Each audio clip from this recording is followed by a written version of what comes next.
Here's everything the Fed is expected to do Wednesday. Markets have priced in a near 100% in a near 100% certainty that the Fed will announce a 25 percentage point interest rate increase when its meeting wraps up on Wednesday. The focus likely will be on Chairman Jerome Powell, who could push back on the idea of a looser Fed later this year. He is on a very tight monetary policy tightrope, a very tightrope, where he can't allow the markets to think this is the end game, said Quincy Crosby, chief global strategist for LPL Financial. But everybody's saying that he's on a tightrope where he can't allow the markets to think it's the end game, but everyone's secretly saying to themselves it's the end game. So it seems like everybody is saying that he can't allow the markets to think it's the end game again because the news is saying that. But everyone believes it's the end game. So how effective could his hawkish sentiment even be? Right? How how how effective could that be if everybody? And how do you know everybody? Because we look at the news and the news is saying it, and the news is everybody. Everybody's saying that he's going to have to basically put on a show saying that, you know, we're still going to help, but our goal is to get us down to that 2% target, right? But everybody knows that either one or two more 0.25s. How's the markets going to take that bearishly? I mean, I guess people would argue it's the fact that if inflation is sticky or comes back, then he's gonna continue raising past, maybe next month because everyone expects one more after this. So possibly, but everyone kind of thinks he's bluffing already. So I don't really, I don't know. Maybe the market's gonna take this very bullishly, despite his hawkish sentiment, because everybody knows that he's just trying to be hawkish because he doesn't want the market to go up.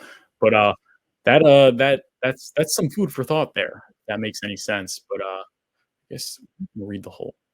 It's too much.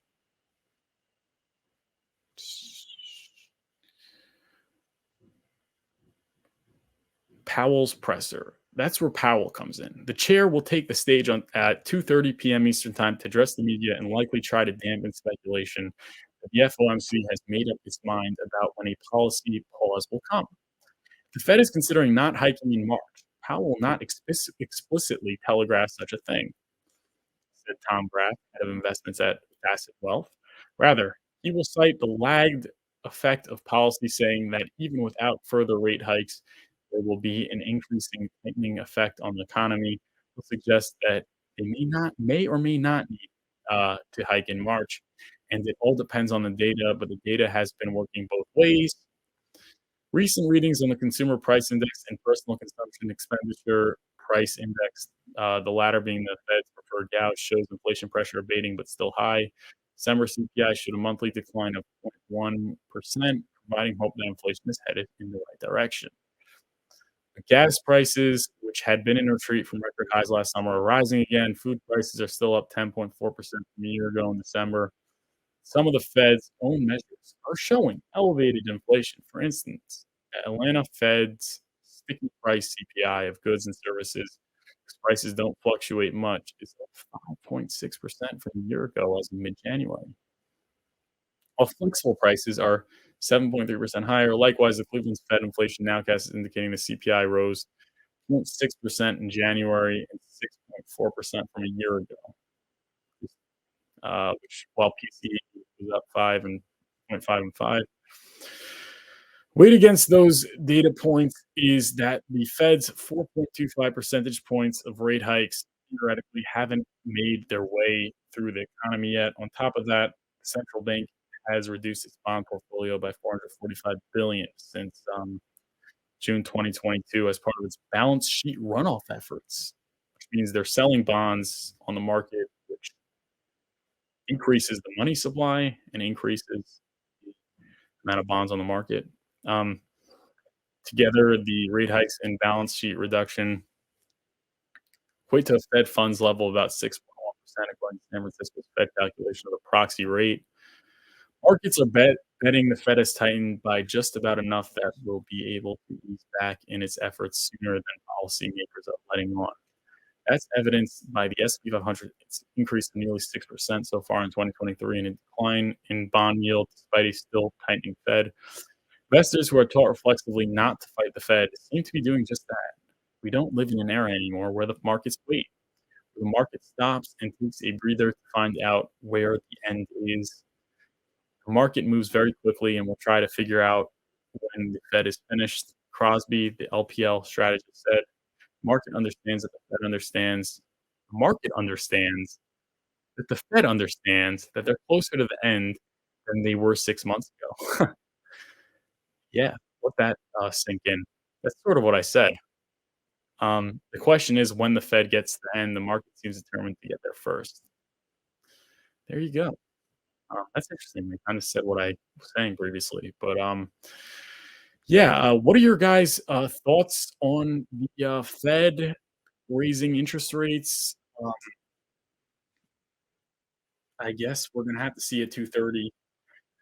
I maintain what I said months ago, which is pointing out is that inflation will come down because it's hard to maintain a high rate of inflation because that that means that inflation means that prices are going up, and prices going up discourages spending. People spend less, and spending is one of the main components to inflation. We'll have to see how that how that plays out. I'm still kind of bullish. I'm still bullish. Yeah. Um, let's see how the market takes it. Could be often a market like dumps right away and then comes back within a couple of days, and then everyone says, "Oh yeah," because well, let's just look at my tweet here. This is a great tweet by Furu Finance, but it was yeah, everyone is expecting a 25-point rate hike, but the market can go either direction. If up, the decreasing hikes are telegraphing a Fed pivot. That's what everyone's going to say, right? Point 0.5, now it's 0.25. That means the Fed's going to pivot. But if down, Powell's hawkish demeanor implies the Fed will hold rates for longer than usual or whatever, or continue maybe hiking rates or whatever. The only certainty is volatility, movement first, then narrative, which if anyone ever has or plans on trading um, Fed FOMC meetings and Fed announcements, I would advise strongly against it, but obviously not financial advice, because regardless of whether you know or not um, what the Fed's going to say, which now pretty much everyone knows, um, it's impossible to know which direction it's going to go. And there's a lot of obviously volume, and therefore there's a lot of trading. Therefore, it gets very volatile. There's usually a big move to the upside or downside, but nobody can predict which way it's going to go before it happens. And once it happens, it's too late.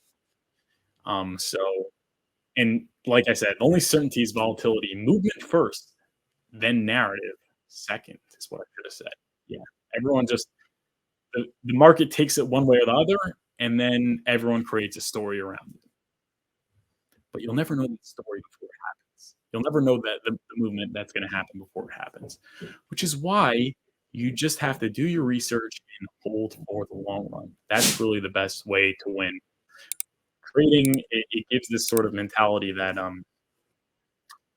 you can get rich quick, or you can make a considerable amount of money quick. And the only way to with certainty be successful in markets is to come to the realization and understanding that there has to be time put in. You have to be willing to give considerable time, meaning you have to be willing to buy and hold. That's it. That's the only way to make it. The people that got rich in crypto, they bought and held. They held through thick and thin. And when you're seeing them now rich, it's only after considerable amount of patience. It's not through leverage trading, likely. But yeah, that's it for that FOMC. Now we get to what you guys want to get to, which is obviously